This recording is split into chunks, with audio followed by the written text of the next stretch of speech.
Hello everyone, কেমন আছেন সবাই? আপনাদের সবাইকে স্বাগতম নতুন আরো একটি ভিডিওতে। আর আজকে আমরা কথা বলবো নতুন একটি বিষয় নিয়ে। সেটা হচ্ছে ইম্পালসিভ বাইং, মানে আবেগপ্রবণ হয়ে কোনো কিছু কেনাকাটা করা।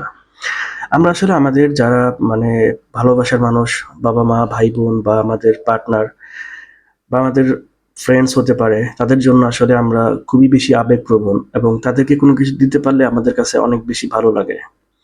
তো দেখা যায় এই সম্পর্কগুলো এতটা ইমোশনালি আমাদের সাথে কানেক্টেড যে আমরা সবসময় চেষ্টা করি তাদেরকে সবথেকে ভালো জিনিসটা বা সবথেকে দামি জিনিসটা দেওয়ার জন্য। তো এটাকে বলা হয় ইম্পালসিভ বাইং।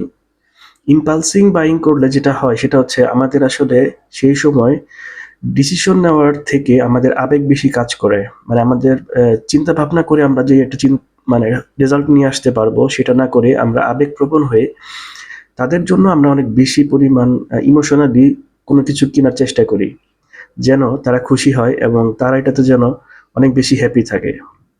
তো বর্তমান যেই মানে মার্কেটিং এর যুগ পড়েছে, লাইক ফেসবুক অথবা আমাদের যে অনলাইন যে অ্যাক্টিভিটি গুলো বা আমাদের সামনে যেই অ্যাড গুলো আসে, এইগুলাতে আসলে আমাদেরকে টার্গেট করা হয় আমাদের ইমোশন গুলোকে।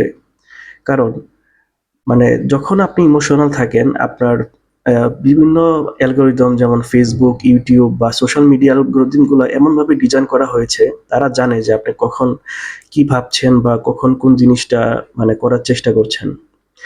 সো আপনি যখন কোনো কিছু কেনার জন্য সার্চ দিবেন অথবা কোনো অ্যাডে ক্লিক করবেন, তখন দেখবেন যে তারা আপনাকে নিয়ে আরো অনেক বেশি রিসার্চ শুরু করেছে এবং আপনার ডাটাগুলো তারা অ্যানালাইসিস করে আপনাকে এমন এমন জিনিস আপনার সামনে নিয়ে আসবে, আপনার মনে হবে যে সেই জিনিসটা আপনার মানে যা লাভড ওয়ান্স তাকে দিলে আপনার অনেক বেশি ভালো লাগবে অথবা সে অনেক বেশি খুশি হবে।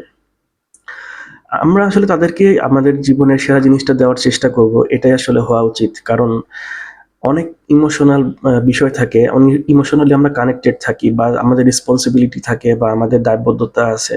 তো সেসব জায়গা থেকে এটা আসলে মানে খারাপ কোনো কিছু না। কিন্তু এই জিনিসটাকে একটা এক্সেসিভ পর্যায়ে নিয়ে যাওয়া যেটা আসলে মাত্রা অতিরিক্ত, সেই জিনিসটা খারাপ।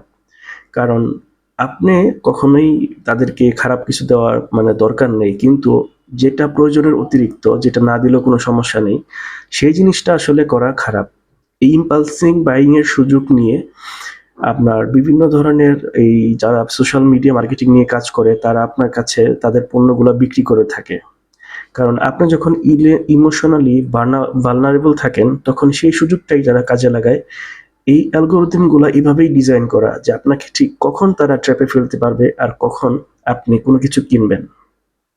কারণ আপনার আপনাকে ট্র্যাক করার জন্য বা আপনাকে ট্র্যাপে ফালানোর জন্য অনেক বড় বড় ইঞ্জিনিয়ার আছে, সাইকোলজিস্ট আছে যারা শুধু এটা নিয়েই কাজ করছে যে আপনি আসলে কখন একটা জিনিস কিনতে পারবেন, কখন আপনি ইমোশনালি উইক হয়ে যাচ্ছেন। তারা সেই সময়টাকে কাজে লাগিয়ে আপনার কাছে কোনো কিছু পণ্য বিক্রি করার চেষ্টা করে থাকে। আর এইসব অ্যালগরিদম গুলা এভাবেই ডিজাইন করা হয়ে থাকে। সো আমরা যখন কারো কাছে কোনো কিছু মানে ইমোশনালি কানেক্টেড থাকবো, তাদেরকে আমরা আমাদের সর্বোচ্চটা দেওয়ার চেষ্টা করব, বাট সেটা অবশ্যই লিমিটের ভিতরে। ইম্পালসিভ বাইং যেই ব্যাপারটা সেটা থেকে আমরা দূরে থাকার চেষ্টা করব। এতে আমাদের ফাইন্যান্সিয়ালি এবং সব দিক থেকে আমাদের লাভবান হব। শুধু দামি দামি জিনিসপত্র দেওয়াটাই আসলে ভালোবাসা না। ভালোবাসা অনেক কিছুতে হতে পারে, যেমন কেয়ার, রেসপন্সিবিলিটি নেওয়া বা তাকে সময় দেওয়া।